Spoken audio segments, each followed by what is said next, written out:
Hello.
Mr. Speaker.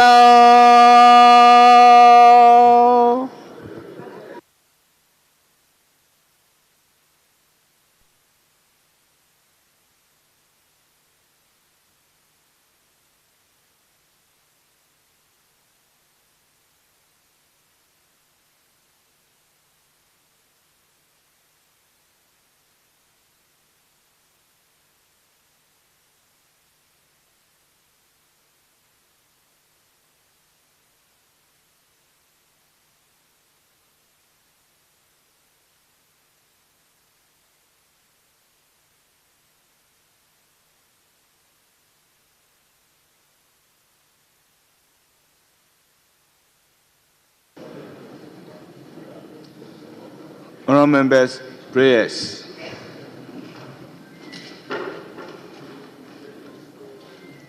Almighty God, we humbly beseech thee to look with favor upon this Parliament of the Republic of Ghana.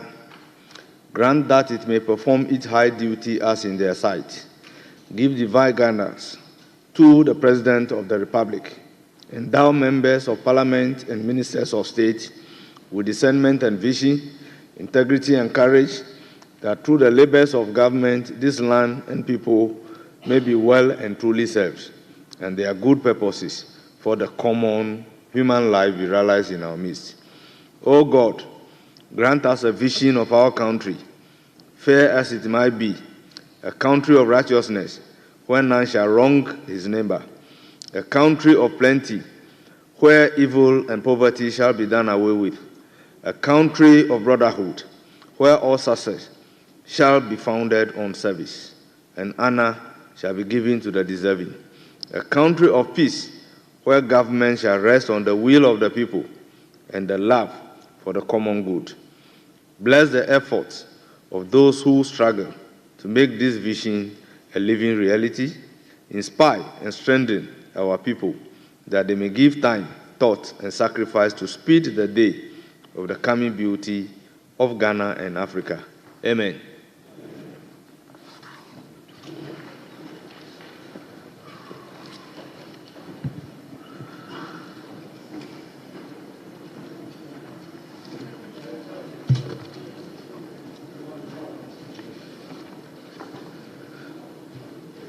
Honourable members, there being no communication from the Speaker and message from the President, can we move to item numbered 5, correction of votes and proceedings?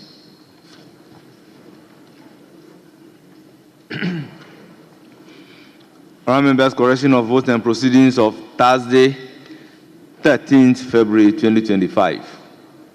Page 1.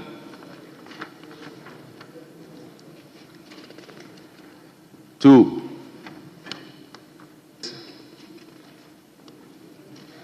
Seven. 8. 9. 10. 11.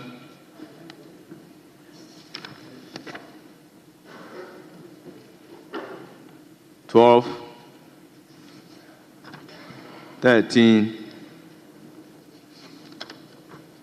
14. 15. 16. 17. Yes, 16. Mr. Speaker, there seemed to be an error on page 16, number 1, subcaptioned opening, last but one line. Committee on the Thursday. I believe the Thursday ought to be deleted. The there ought to be deleted. There in front of the Thursday.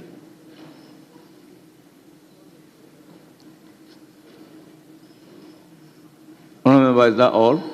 That is it. Thank you very much. Table office, take note. Any more on page 16?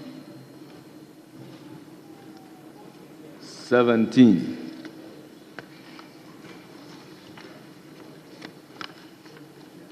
18. 19. 20. Yes, Honorable Frank Afriye. Thank you, Speaker. Page 20, item 1, line 3. I guess the word should be insurance, social security, and national insurance, but the R has rather been omitted.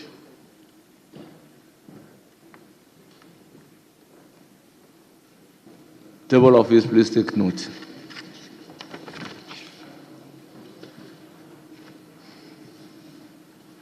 (22)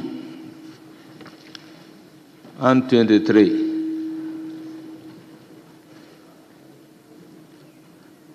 Honourable members, in the absence of any further correction, the vote and proceedings of Thursday, 13th February 2025 is hereby adopted as the true records of proceedings. Honourable members, the official reports of Tuesday, 4th February 2025.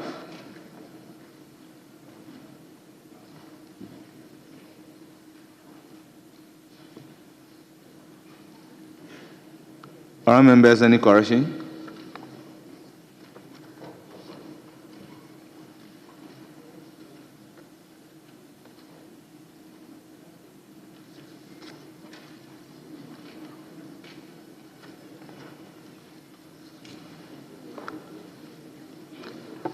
Honourable members, in the absence of any correction, the official report of Tuesday, 4th February 2025 is hereby adopted as the true record of proceedings. Honourable members, business statement. Majority Leader. Business statement.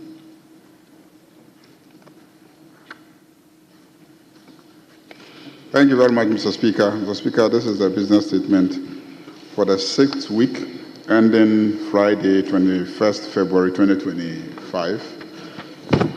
Mr. Speaker, your committee met on Thursday, 13th February 2025 and arranged the business of the 6th week. And the business will be as follows, Mr. Speaker. As usual, Mr. Speaker may make formal communications to the House if they are available. Some questions have been admitted, and so ministers may be scheduled to come and answer those questions. Statements, as usual, may be made both by ministers and individual members of this House. The Committee of Selection is concluding its work, and so early next week, the report on the composition of standing and select committees will be taken in the House.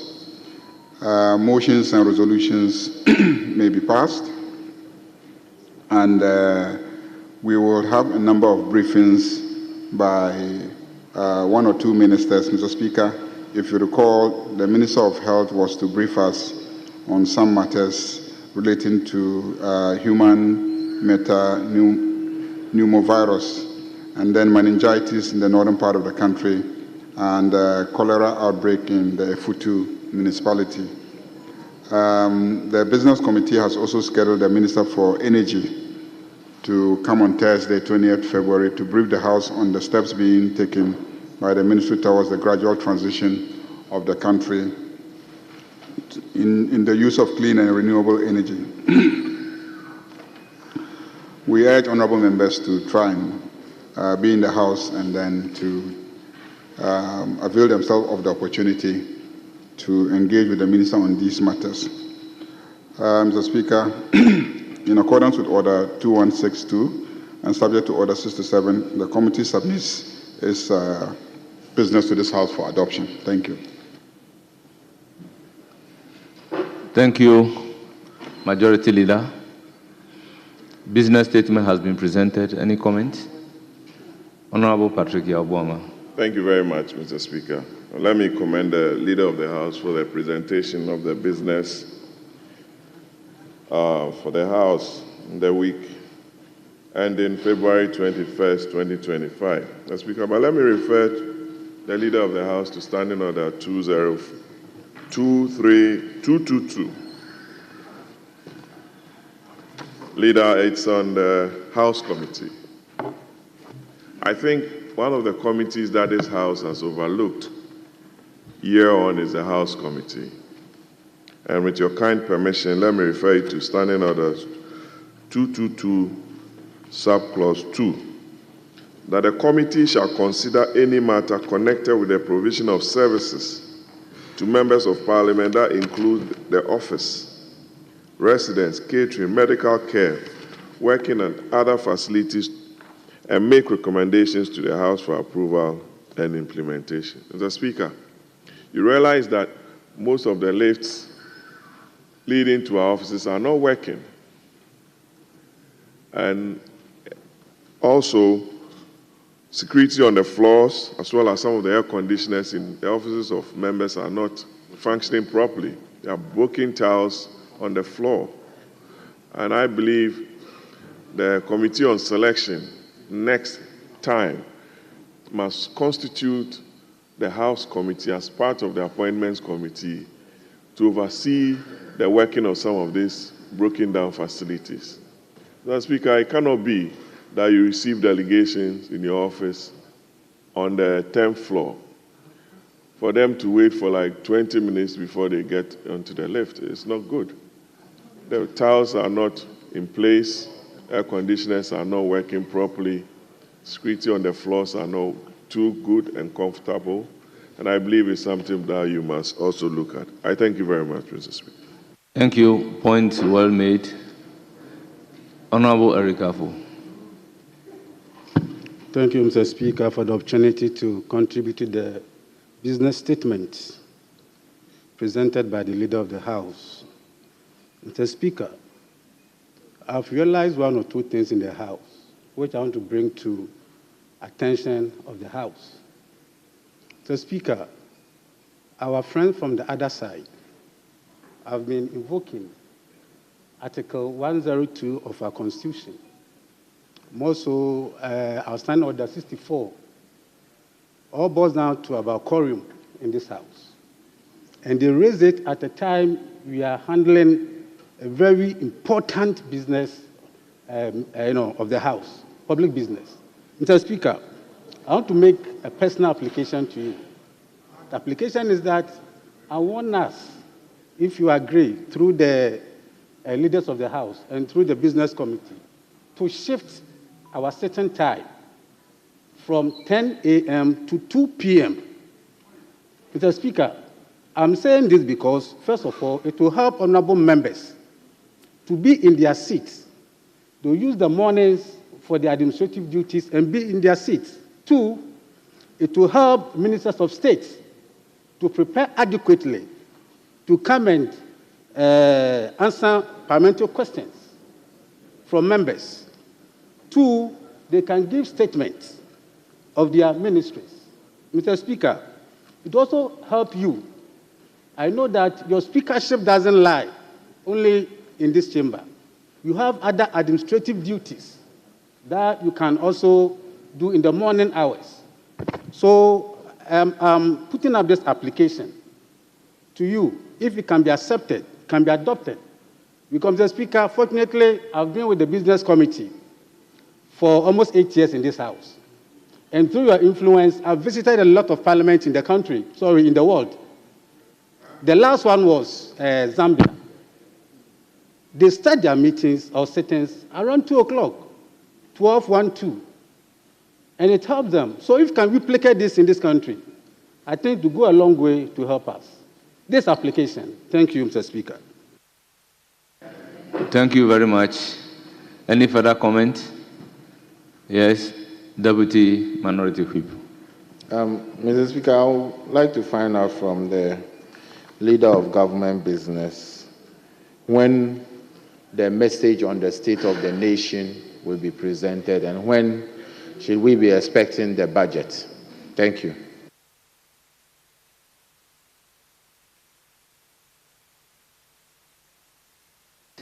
Any comment?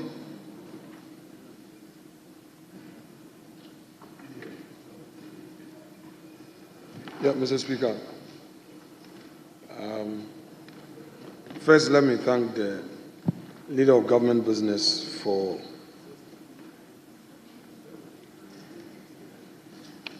delivering the state of the nation, this business statement for the ensuing week. One issue that I wanted clarity on has already been dealt with by my respected colleague, Honorable Habib. That has to do with the State of the Nation address that we wanted to know when this will be happening in this House. But I'm sure the majority leader will have an opportunity to deal with this. Mr. Speaker, in course of the week, there were certain matters that I believe leader of government business must take steps to address same. That has to do with revocation of appointment. We hear of... Honorable Minority Leader. No, it's not that I said you raised it at the time allotted. Yes, it's very not that well. one. Very well. The Speaker, I'm always guided. I won't act in bad faith, please. I won't act in bad faith. Mr. Speaker, we heard of Honorable Bauer being appointed as acting chief executive of GMPC. Then he's been reassigned now to GOIL. Again, we heard of Honorable Hanabisiu going to Common Fund. Then now we hear Honorable Mr. Ishmael Yamson's son is going there. GIPC, we had Benis Makafui being appointed there, and then we hear now they've changed it to Simon Maji. And Mr. Speaker, the president has just assumed office. The president has just assumed office. It appears as though what is happening is Asedu Ketia Fabakun, Julius Zebra Fabakun, Jen Chempe, Ofabakwa, Mei Bakun, Ofabakwa, Mei Bakun. Se Obieni Njia, Masisano. We have, Mr. Speaker, the president should not be sent into a lame duck rather too quickly. The president is just forming his government. This posture doesn't give a good signal to the investment community. And governance will require that there must be some certainty, because GIPC is a very important state agency that drives investment into the country. Honorable Minority Leader. Mr. Speaker, normally, you see, you should let me finish. Then he can make his point. This point of, Mr. Speaker, don't encourage it. Don't encourage it. But you let me hear him. Speaker, I wouldn't have done this, but I had to, because the minority leader, in making his submissions, spoke tree and said, I said, don't get here for Baku. And Mr. Speaker, I believe that. No. I believe that, Mr. Speaker. Why? Are you the Speaker? The Speaker, Honorable Deputy Whip. Honorable Deputy Whip, with all due respect, I do not expect you to get up without having the floor and begin to speak.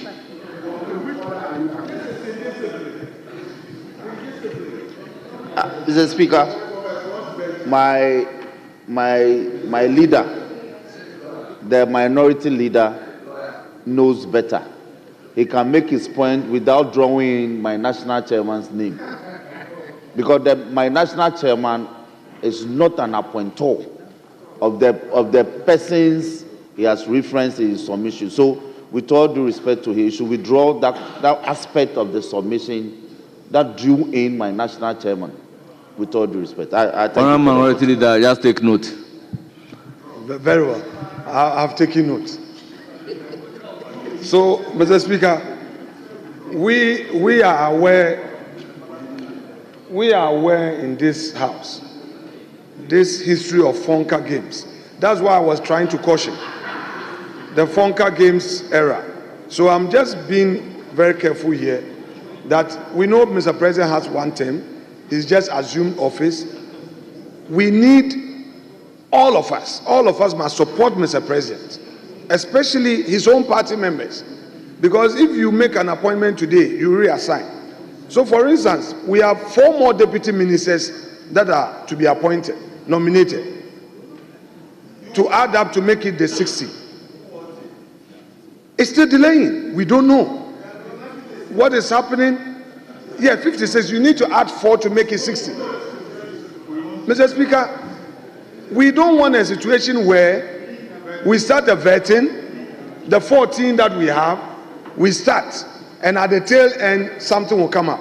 So I want the leader of government business to ferry this to the presidency, encourage the presidency to, as a matter of urgency, nominate these additional 4 deputy ministers. We have communication and digitalization pending. We have foreign affairs deputy pending. We have health pending. We have transport pending. Mr. Speaker, and we know that there are very prominent members of this House, very senior, who have still not been considered. We will not repeat it, but there is anxiety on the front bench and the back bench of the majority. So, leader of government business must bring certainty to this matter by dealing with it. Mr. Speaker, the second issue had to do with government suspension of the implementation of National Roads Authority Act, which sought to restructure the management of roads and highways. And Mr. Speaker, indeed, per Act 118, this House passed the law in July 2024 to streamline the management of Ghana roads infrastructure by merging Ghana Highways Authority, Department of Urban Roads, and the Department of Federal Roads into a unified entity for improved coordination and management. However, Mr. Speaker, the announcement of the suspension of this act to allow for stakeholder engagement, Mr. Speaker, is unknown to governance. I believe this government came into office with its own manifesto. Today, a committee here, a committee there, as if you are now enacting your manifesto. There is a law. That law must be implemented. You cannot, on your own at the ministry, suspend the law and say you want to engage in further stakeholder consultation. It does not happen. We are giving a rather negative signal. So I want a leader of government business to take this matter up and advise government so that government may not find itself in any illegality. Mr. Speaker, the third issue has to do with a communication by the spokesperson to the President and Minister of State in charge of government communications. This is dated the 11th of February 2025, and it reads, President Mahama directs Finance Minister to urgently bridge U.S. aid funding gap.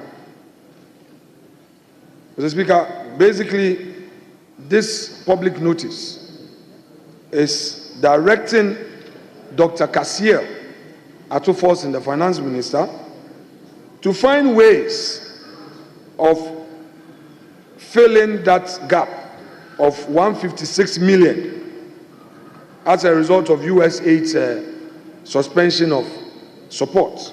Mr. Speaker, how can the finance minister be directed to do such a thing without at least a certain level of engagement with Parliament? The finance minister must be directed to engage Parliament. He cannot on his own. Mr. Speaker, Parliament is an important governance institution. So when we see letters flying from Jubilee to finance and then you have it being read in the media, Mr. Speaker, what is the use of Parliament? What is the use of Parliament? So, Mr. Speaker, this is an important matter for Leader of Government Business to take up. And we want the Minister of Finance to, as a matter of urgency, appear before us to brief us on the steps he is taking pursuant to this directive. He cannot do things on his own. This is the people's chamber. The people's representatives must have the opportunity of knowing what is happening at the finance ministry. Mr. Speaker, on the issue of violence, Mr. Speaker, we raised this matter here. The Leader of Government Business assured us, that is Dr. Kasiel Atufose, the majority leader, as he then was, assured the House that he would engage government and state security agencies to enforce the law and not to allow lawlessness in our country. Mr. Speaker, the Council of State elections that took place, we all heard what happened in Ashanti region. Mr. Speaker, it is important for all of us to come to terms with the fact that peace is a sine qua non. We need peace in this country for our democracy. We cannot allow people who are always disappointed in the outcome of an election to introduce violence. It will not help us. Maybe today it's favoring somebody, but tomorrow it may go against all of us. Let's be careful about that. And I want the Minister of Interior to be programmed by the majority leader to come and explain to us steps that are being taken to ensure that our laws are enforced. What happened in Kumasi, in Ashanti region, is most regrettable, very unacceptable. That during the counting, then some tax enter the enclave where the counting is taking place, overpower the police. Mr. Speaker, this is serious. You have plainclothes, ordinary citizens, not armed, overpowering police. Let's be careful. So the minister would have to brief us and assure us that such a thing would not be allowed to happen. Mr. Speaker, my final point on this has to do with the recent press conference held by the respected Attorney General and Minister of Justice. Mr. Speaker, again,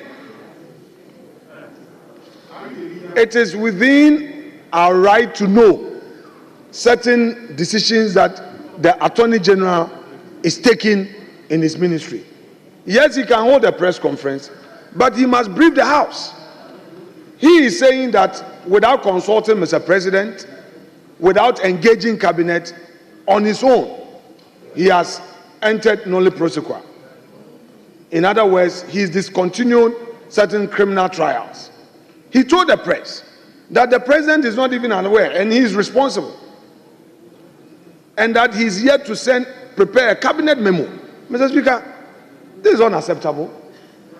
I again invite the Leader of Government Business as part of next week's agenda to program the learned Attorney General to come and give this House a full briefing for us to ask him the necessary questions, so that the members of Parliament who have concerns about the reasons for the nolle prosequi to have answers is very, very important. Honorable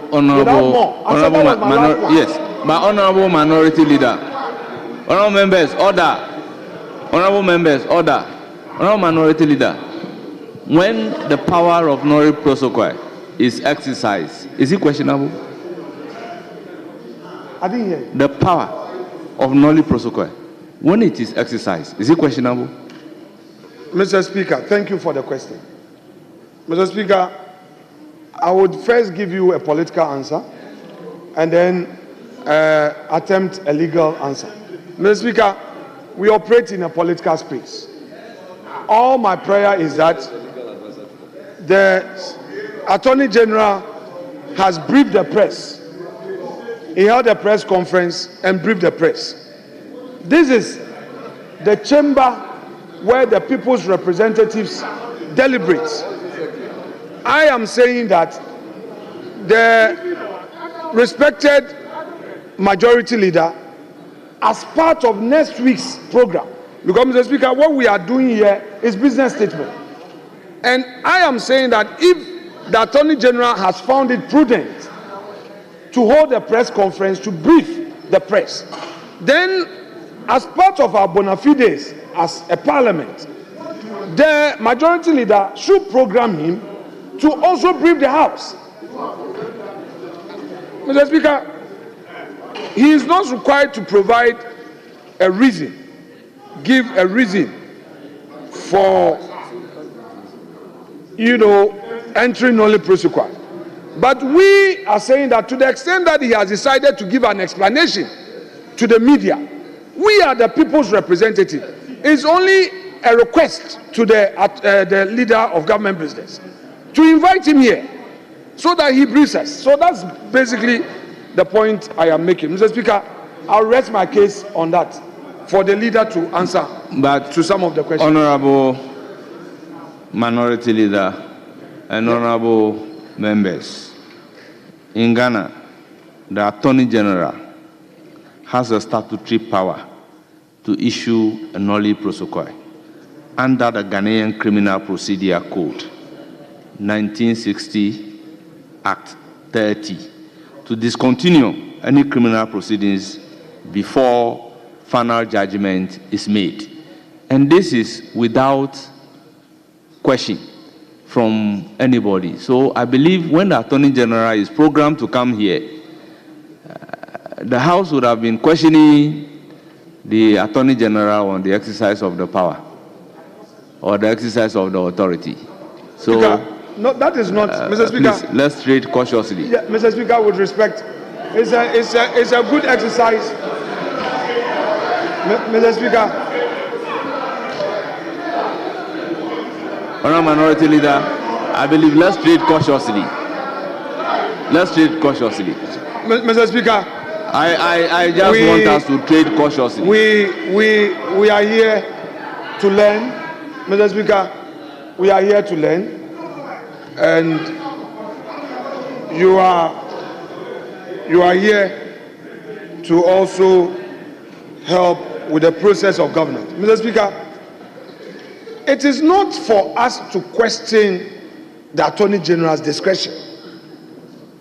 I mount my requests on the ground that he himself, Somoto, has engaged the press. In fact, this is the first time in our recent history that an Attorney General has invited the press to give explanation as to why he has discontinued the case. And I'm saying the right forum for this act is Parliament. I am only inviting the leader of government business. Mr. Speaker, I am only inviting the leader of government business as part of the business statement to program him. Because, Mr. Speaker, the matter is relevant because this is business statement. business statement is to consider the business of the ensuing week.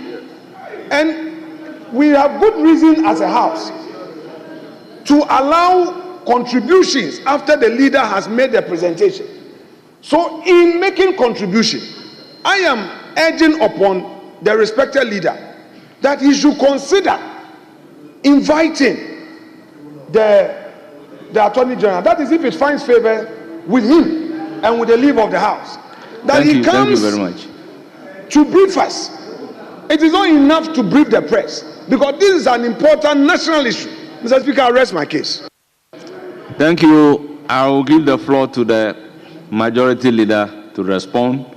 And before doing that, honourable members, let's remind ourselves that the issue under consideration is the business statement of the 6th week ending Friday, 21st February 2025. It was in relation of the said business statement we are taking comments. Honourable members, I want us to focus on it and comment as such. Mr. Speaker,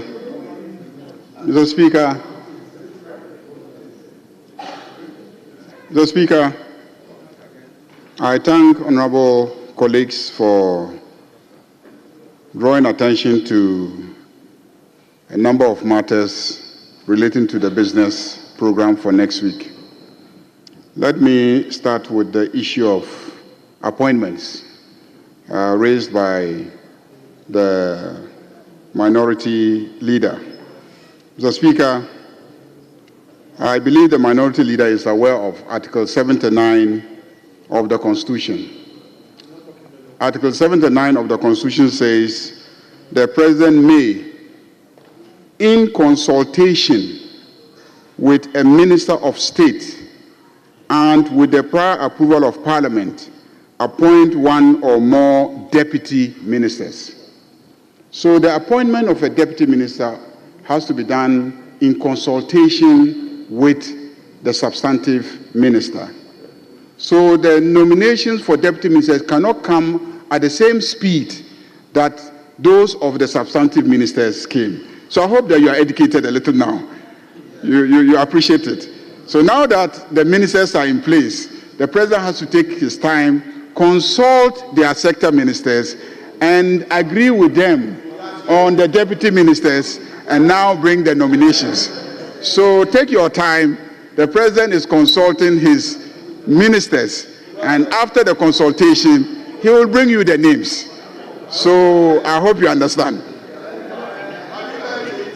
Now, the issue of other agencies, if you notice, all the letters that went out to the people appointed to the agencies didn't appoint them as substantive officials. They have been asked to go and act. They have been asked to go and act. If you recall, before we passed the Transition Act, we had a difficulty where, like, the former Minister for Defense tried to convince this House the other day. The midnight of the 7th, the government ceases to exist, and there's a vacuum. So very often what you do is to send people to go and act, and then subsequently you make up your mind where you want people to serve, then you do some realignment. And that is what is happening. So when somebody is asked to go and act somewhere, he is not appointed as a substantive head of that institution. So that gives the president the liberty, when he now settles down, to realign and say, okay, you move to this organization, you move to this other organization. That is where you may then be asked to serve as a substantive head or CEO of that agency. So what is happening is not out of the ordinary. It is normal. And that is what is expected when there is a transition. On the Roads Authority, the other day it was raised in this House, and the Minister for Roads was here. And I inquired, and it turned out that the workers in the ministry had petitioned the Labour Commission. And the Labour Commission had gone into the matter And they then decided that the implementation of the act should be suspended pending their resolution of the labor issues. So this was a decision of the Labor Commission. It had nothing to do with the minister. In fact, the minister hadn't gotten to the ministry yet when the Labor Commission took that decision. And I saw a copy of the decision of the Labor Commission. So it is not this government that has decided to suspend the implementation of the act. It is the Labor Commission that has directed that the implementation of the act be suspended in the interim while they resolve the labor issue, because in the opinion of the Labor Commission, there were some appointments, some promotions, and some labor issues that will make it difficult for the provisions of the act to be implemented. So that is a decision of the Labor Commission and not the government of the NDC. And then on the issue of USAID funding gap, I think a president can direct the finance minister that he should find a way of dealing with the gap that will be created because of the suspension of USAID funding coming into the country. I am told that last year, USAID funding alone was about 150 million United States dollars. So if that is suspended by the US government or it is taken out of what will normally come to us, the finance minister, in preparing his budget, has to find a way of making sure that he makes provision so that those activities that were funded by the USAID can now be dealt with by the government of Ghana. For instance, some of the USAID funding goes into things like supporting, antiretroviral medications. There are a number of activities that they support.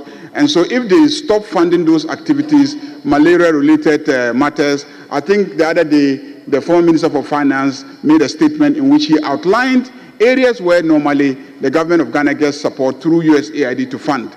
And so if we are losing that, then we have to make provision for some way of funding those activities. And so when the president writes or communicates to the finance minister to make provision for the funding gap that will be created, it is to draw his attention so that in the budget that he will be presenting to this parliament, he will make sure that he takes care of all those activities. Indeed, this is a very responsive government. This is a statement made by your own former Minister of Finance. He drew attention to the fact that there will be a funding gap. He was rather trying to convince this government not to do away with certain taxes that we promised to do away with. That was what he proposed. But we rejected that and said, don't worry, we'll find a way of dealing with that funding gap that will be created. We will not continue with certain draconian taxes that we disagree with, no matter what funding gap is going to be created by USAID funding not coming into the country. On the issue of sitting in the afternoons, I have always been an advocate of sitting in the afternoons because I've also gone around West Africa and I have noticed that a lot of parliaments tend to sit in the afternoon so that they allow professionals like lawyers, doctors, and etc., and then business people to go and practice. Because what happens is that when people get elected as members of parliament and they are lawyers, the legal profession, loses the services of those people. Because we're supposed to sit at 10 o'clock, and then you can't go to court, and then the doctors can't go to the hospitals. By the time they close, it's too late, they are tired, and all that. So in some jurisdictions, they start sitting in the afternoon, and then they close very late into the night, and then they get work done. So I have no issue, except that it's a matter that should be discussed with the Speaker, and it's going to be the Speaker's decision. It cannot be Business Committee decision, because our standing orders make provision for us starting sitting at 10 a.m. And so Business Committee will continue to program on the assumption that sitting will start at 10 a.m. in the morning. House Committee, we discussed it, and we indicated that next week we'll present the report of the Committee of Selection so that we can constitute the various committees. And so House Committee is one of those committees that the standing orders make provision for, and so it will also be part of the report, and therefore the House Committee will come into existence. The Minister for Finance has indicated that he would want to present the budget either on the 10th or 11th, but I told him the 10th is a Monday, and since we don't sit on Mondays, 11 March is a more appropriate date for him to present the budget. So 11 March is the date that the minister proposes to bring the budget to us for consideration. The Office of the President has also communicated that the State of the Nation address, if we are available as a House, can be presented on the 27th of February. On the 27th of February. So that is the provisional date that is the Office of the President has communicated to us regarding the presentation of the State of the Nation by His Excellency the President. I believe that the minority leader knows that there are many ways by which matters can be brought before this House. You can ask a question to the minister. He is a minister. You can ask a question to the minister. He is a minister, in addition to being the Attorney General. So his responsibility as a minister is to this House. His exercise of his powers as Attorney General, those are discretionary powers that he has exercised. And so you can ask the minister a question, and he will come to this House and answer those questions. You can also make a statement in this House, and we can all comment on your statements. But you cannot always seek to use business statement presentation as a platform to organize a press conference. You cannot be allowed to do that. So please cease and desist. Cease and desist from continuing to try to use this platform as a platform for organizing press conferences. As for what happened in Kumasi, this House doesn't know what happened in Kumasi. If you want this House to deal with any matter that happened in Kumasi, come properly. Bring a question to the Minister for Interior. He will come and answer the questions. If it relates to the conduct of the police, he will come and answer questions. If it relates to matters of law and order in the country, he will come and answer questions.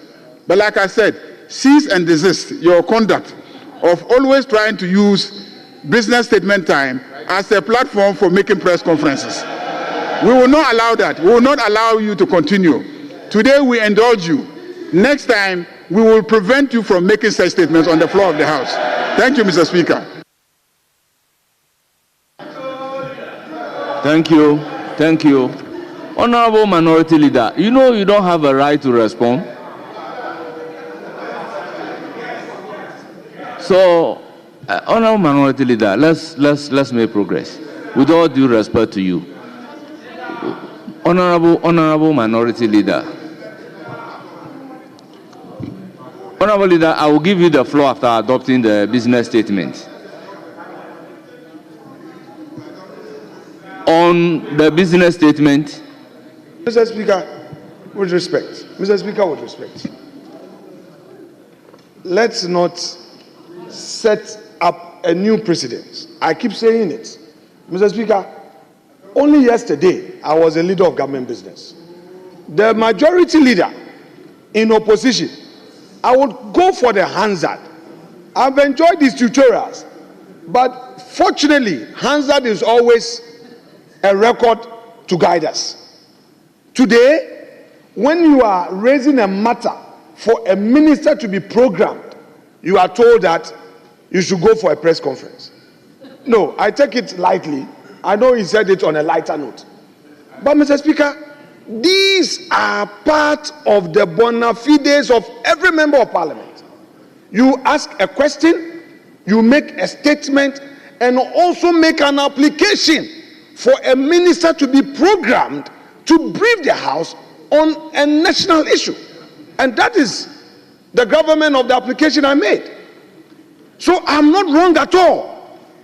I cannot be wrong on this matter. Mr. Speaker, I asked that there is violence in Kumasi regarding this Council of State election, that the Minister of Interior be programmed. I said that we've seen reassignment of people from one agency to the other. Is it the case that the government was not prepared at the time he took office? So these are national issues I'm raising. There was nothing wrong with them.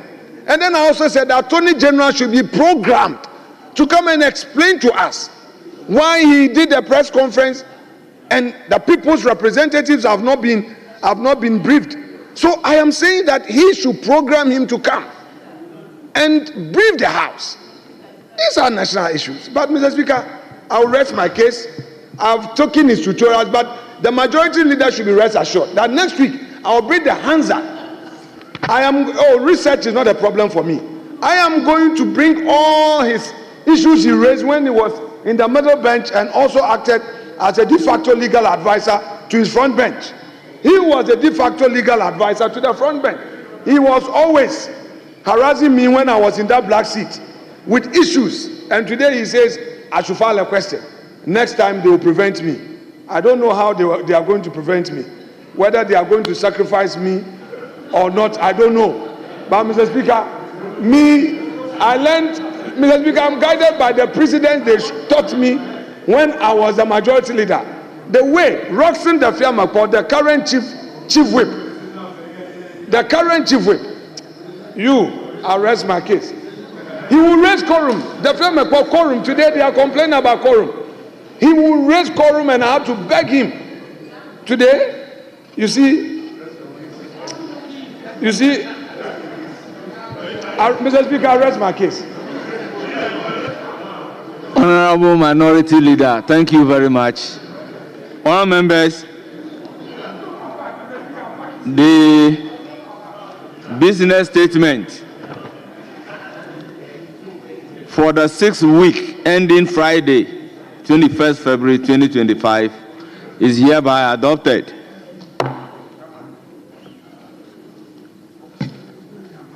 Honourable members, item number 7, statements. Yes, Minority Leader.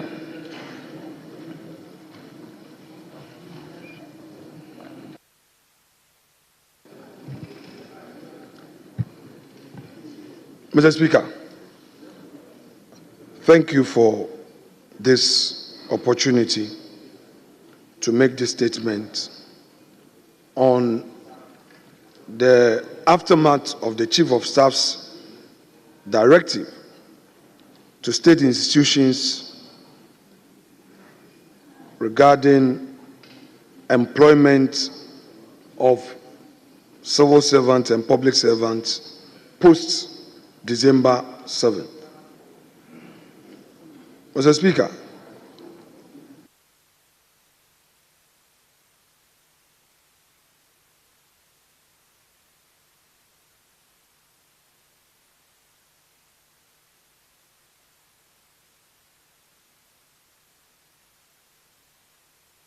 thank you. Mr. Speaker, in a letter dated 10th of February 2025 with reference SCR/DA85/B5/01/A, Office of the President, revocation of appointment and recruitment made after 7 December 2024. Consistent with government pronouncement in relation to near end of tenure appointments and recruitment, I wish to bring to your attention that all appointment and recruitment made in the public services of Ghana after December 7, 2024 are not in compliance with established good governance practices and principles. Accordingly, all heads of government institutions are hereby requested to take the necessary steps to annul any such appointment or recruitment and submit a comprehensive report on the actions taken to this office by 17th of February 2025. Your cooperation in this matter is highly appreciated. Signed, Honorable Julius Deborah, Chief of Staff, and it's been copied to all heads of government institutions. Mr. Speaker, pursuant to this,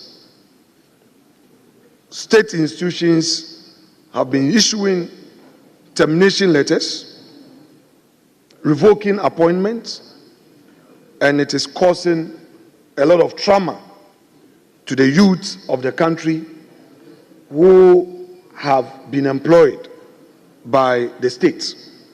Mr. Speaker, I have seen letters from the GRA, from Ghana Water, from Gridco, and of particular concern is Ghana Health Service. Health professionals who were recruited have been given letters to go home. Teachers who were recruited have been given letters to go home. Mr. Speaker, recruitment is not an event. It is a process. It is not just a day that an institution will get up, call somebody and give a letter. In our own parliament here, recruitment started as far back as June, July, August. It's only around January that some people receive their appointment letters. They go through interview, do aptitude tests, have to pass medicals. So, knowing Honorable Julius Debra, perhaps he meant well, and this is somebody I respect. I do not think that the intent of this letter was for state institutions to dismiss, revoke appointment. I believe that perhaps some clarity would have to be given. If he says that in the interest of good governance practices, all appointment after December 7 should be revoked. Is it the argument that even where the process had started and the time that you are giving your letter is post 7 December, so you should lose your job? Mr. Speaker, I'm guided by history. In 2017, particularly May 26th, 2017, at 7:12 p.m., former President John Dramani Mahama, as he then was, tweeted, quote, "Bad precedent for our governance.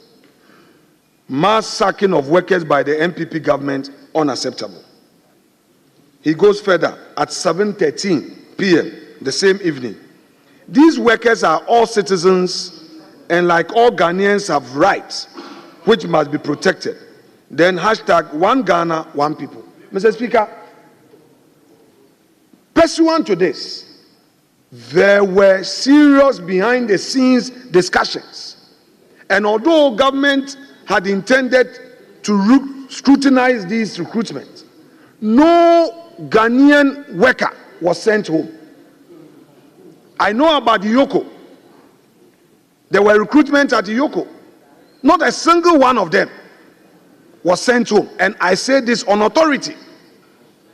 EPA, health insurance, SNIT, Mr. Speaker, a lot of government agencies that have done recruitment. And the explanation was that the process started before December 7th. And His Excellency John Dramani Mahama raised this matter. Mr. Speaker, I remember that recruitment into immigration services. The Ghanaian youth went into training after December 7th. Nana Addo Dankwa Akufo-Addo was the one who presided over the parade for the graduation in March. The records are there. Mr. Speaker, let us be very careful as a nation. The goodwill our friends have must not erode rather too early or rather too soon. Again and again, to conclude, I know Mr. Julius Debra, he himself is a private sector person. He's a businessman who knows how, when somebody is employed, it adds value to the economy. So I do not think he had intended that people who have gone through aptitude tests, gone through interviews, should be sent home. But it is all over the place. It is all over the place. that our countrymen and women, our youth, are being sent home. They went to office, they were asked to come home with these letters. Where do they find food to eat? How do they feed their families? How do they feed themselves? What is going to be their future? On the strength of His Excellency John Dramani Maham's tweets of May 2017, I would want to adopt these words as though they were mine. These are very veritable words that he used to crave the indulgence of the government at the time to get back to ensure that our people did not lose jobs. And I repeat it, these workers are all citizens of Ghana, and like all Ghanaians have rights which must be protected. One Ghana, one people. End quote. Mr. Speaker, I rest my. Honorable members, I would not open the floor for debate, but take response from the majority leader.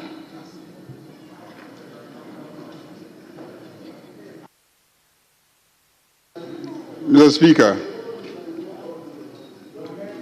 like I keep saying, Parliament is a space where we can make statements, we can draw attention to important public matters. But Mr. Speaker, let us also be even and balanced when we view matters in this House. I served as a member of the transition team, and I recall that during that period, there was a mad rush to employ people. Even after a party had lost an election and was on its way out, after December 7th, we saw ministers in a hurry to have people interviewed and taken through the processes so that they could be officially served with employment letters. And at the transition team meetings, joint meetings, we raised issues. We told our counterparts who were outgoing ministers that that practice must stop because a number of issues are implicated. One, we all know that you must have fiscal space before you take decisions to employ people. You are leaving. We are coming in. We haven't told you that the public money that is available, we want to commit it to paying workers. So you cannot clock the fiscal space and then leave us with problems that we cannot deal with. So we pleaded with them to hold on with the recruitments. And at the meetings, they told us that so long as they had gotten financial clearance during the year, they will proceed with the recruitments. And we said that is wrong. Once you haven't done the recruitments, hold on. When we come in, we'll assess the situation and see whether we have fiscal space to do recruitments or not. And they insisted on recruiting and insisted that so long as they were in office until January 7th, they were the validly established government of the Republic of Ghana and they will do whatever pleases them. And so they were going to recruit. I was in the meetings. Minutes of the meetings exist. I can point to specific outgoing ministers who made those statements.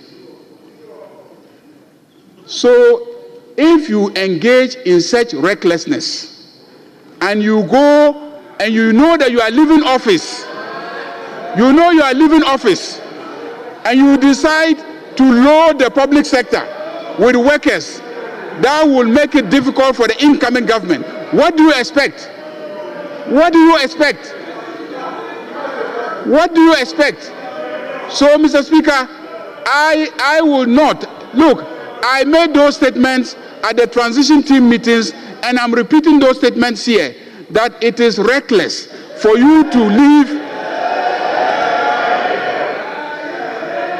for you to know that you are leaving office, but you decide to load the public sector with workers so that the incoming government will come and inherit such workers, and then we'll be struggling with how to pay them. Mr. Speaker,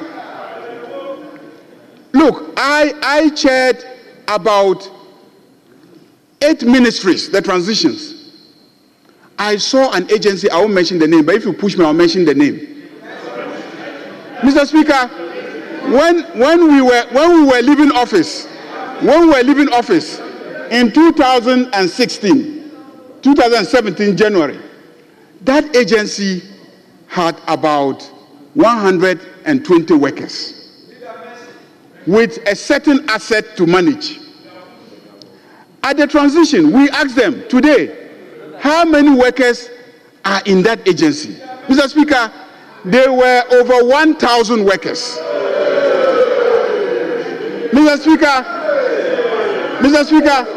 we asked them, have you added additional assets for them to manage? No. So assets that we could use 110 workers to manage, you have come and you have loaded that same organization with over 1,000 workers. 1,000 workers.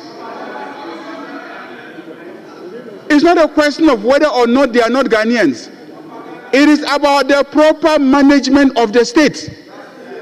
That is why the NDC government, that is why the NDC as a party realized that this country should not be run with over 180 ministers. That is why we have reduced the number of ministers to 60. Because we want this country to be properly managed with the labor force that is needed to manage it. And so if you, at the time that we're cautioning you during transition, to be circumspect with your recruitment exercise, and you said you will not do it, what makes you think that today will allow those recruitments to stay? I think that what the Chief of Staff has done is proper. It is consistent with good governance, and we will review the recruitments that took place, and we will reverse them as indicated. This house,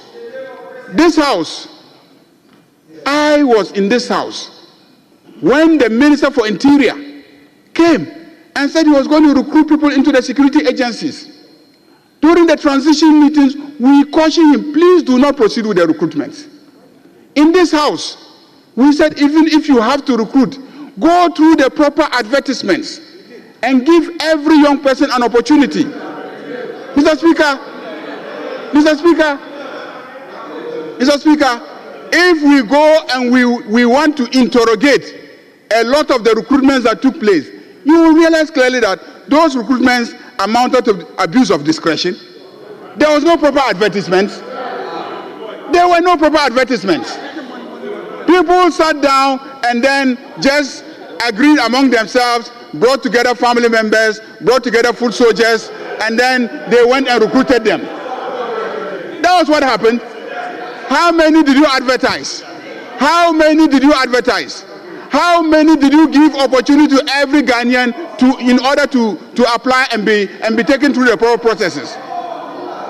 Mr. Speaker, we know what happened in this country. And that is why Ghanaians voted overwhelmingly for the NDC. Because what happened was wrong. And Ghanaians expect us to correct what is wrong. What was wrong yesterday is wrong today. But what you did yesterday, which is wrong, must be corrected today. We cannot allow it to stand. So what the Chief of Staff has said, which is that we should reverse what has happened, we on this side of the house, we stand by it.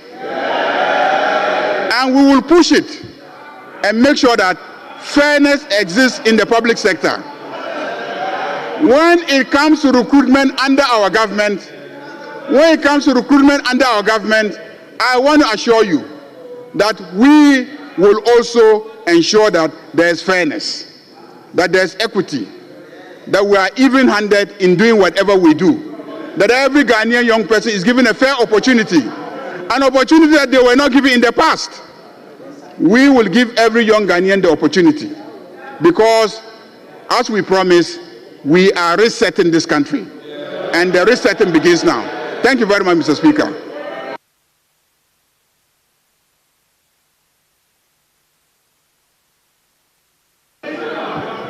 Honourable members, order. Honourable members, order. Yes, Honourable Minority Leader. Mr. Speaker, I couldn't have risen on a point of order against my leader when he was in the dispatch box. I've always held the view that the dispatch box is a unique place, so you cannot rise on a point of order. But, Mr. Speaker, I think that the leader has been an advocate for measured language. I raised this matter in good faith, and we are not to repeat a vicious cycle in our country. The point is that if he uses the word recklessness against his former colleagues, and then also says that family and friends and foot soldiers were recruited and all. Mr. Speaker, I do not think that these should be part of our records, especially coming from the leader of the House. So, Mr. Speaker, I would want to register these as my protest.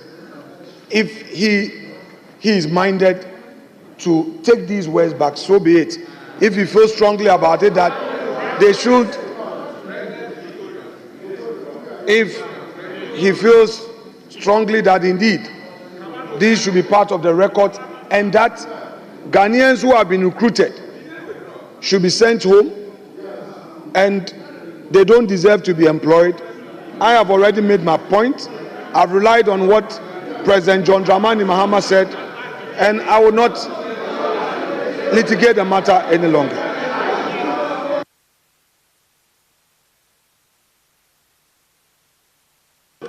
Order. Our members, I feel this is a simple matter that the two leaders can engage with the minister responsible for labor being involved.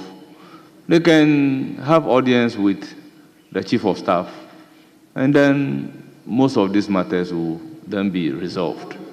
There will be a better understanding when the chief of staff is engaged. Then we will all appreciate the nature of the action that he has taken. So I will urge the two leaders to engage, rope in the minister responsible for labor to resolve some of these issues. Honourable members, today is Chocolate Day and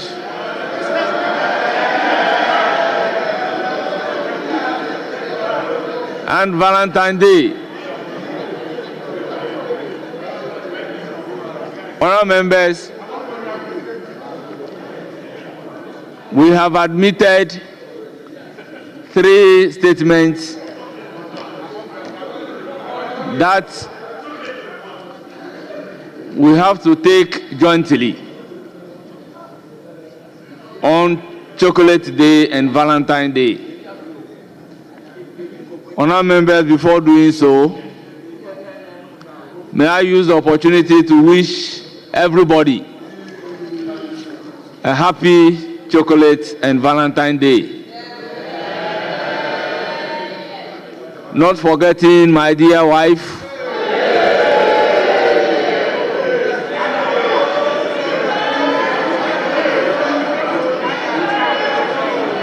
Angel Kafui Ahiafo. Honourable members, the statements are in the name of Honourable Comfort Doyo Kujo.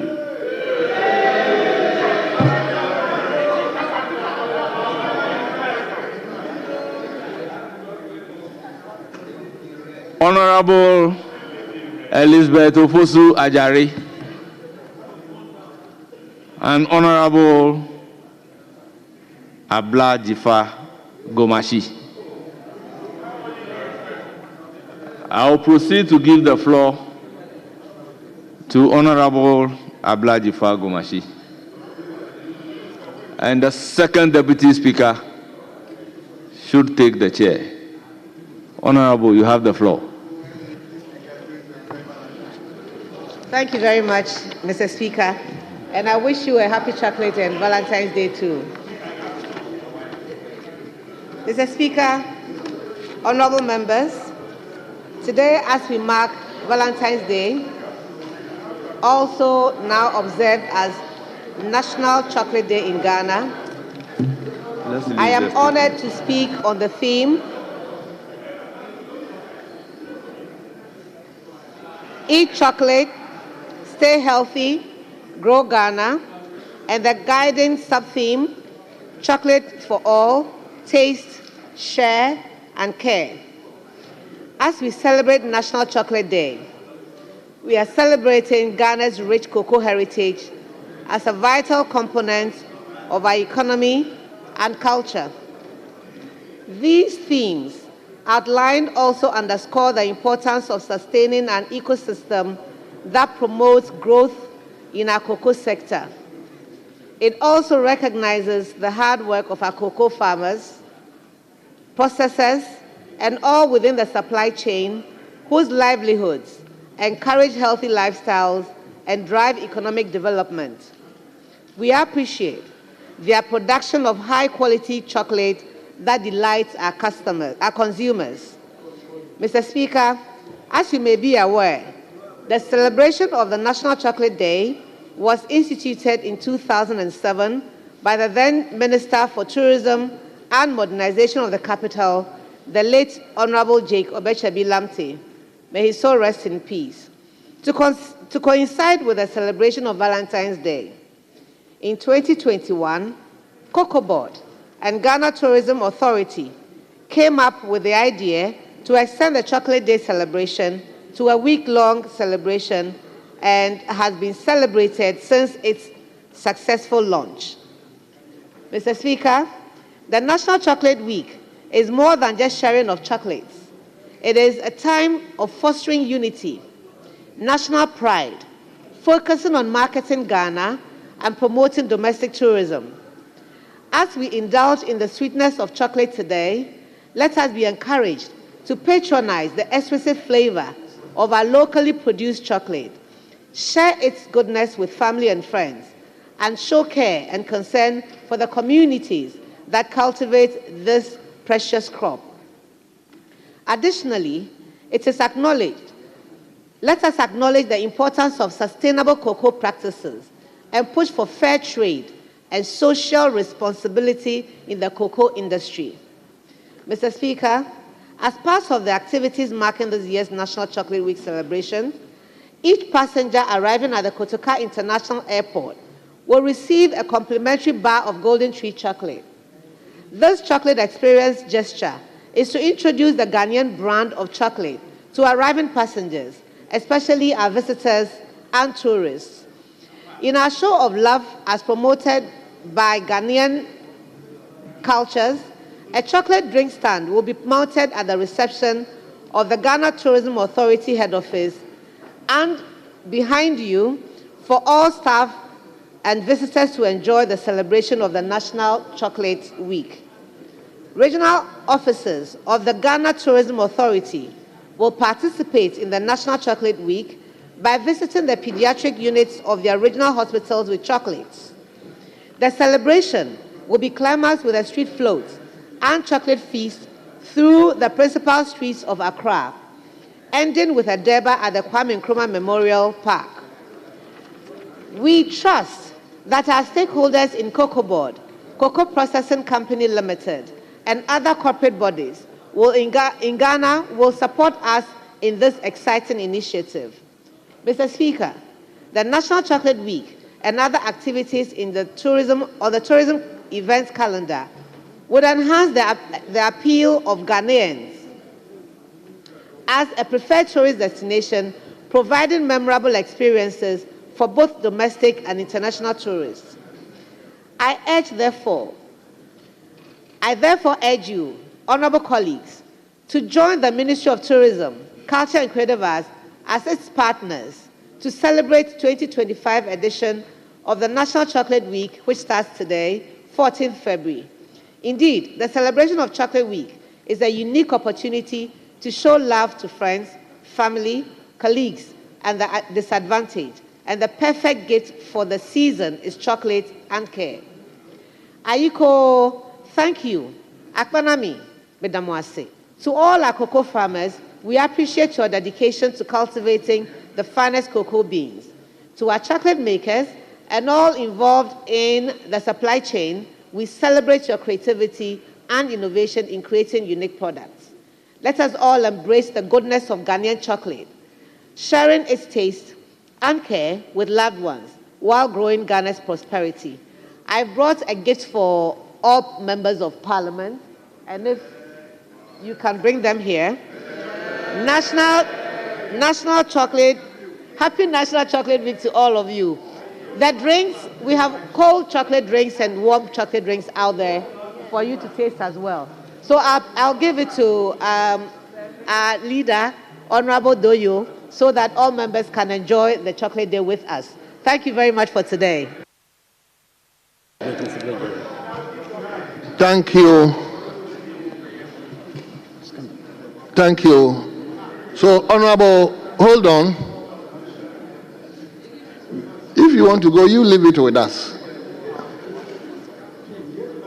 Leave it with God. Let's take this, all the three statements first. So let me come to Honorable Minister for Trade, Agribusiness and Industry to also read her statement. Thank you, Right Honorable Speaker, for the opportunity. I rise to make a statement to commemorate the celebration of the 2025 National Chocolate Day as the Minister for Trade, Agribusiness and Industry. Mr. Speaker, on this auspicious day, I wish to congratulate our gallant cocoa farmers, cocoa processors, and value chain actors within the industry. Let me first pay homage to our ancestors and forebears. Tete Kwashi's humble act of bringing cocoa to Ghana laid the foundation for what would become one of the nation's most vital industries, earning Ghana substantial foreign exchange before and after independence. Earnings from cocoa trade has clothed our children, built our schools, and fueled our progress. It has also been a single symbol of Ghana's resilience, ingenuity, and unity. His legacy lives on, as cocoa remains a cornerstone of Ghana's economy and a symbol of agricultural prowess. Mr. Speaker, the theme for the celebration of National Chocolate Day over the past 4 years has been Eat Chocolate, Stay Healthy, Grow Ghana, with a sub-theme of Chocolate for All, Taste, Share, and Care. 20 years ago, the Ministry of Tourism instituted the National Chocolate Day to create awareness of the health benefits of cocoa-based products. Since then, the country has carried on this tradition of bringing to the fore the economic and health benefits of cocoa and chocolate.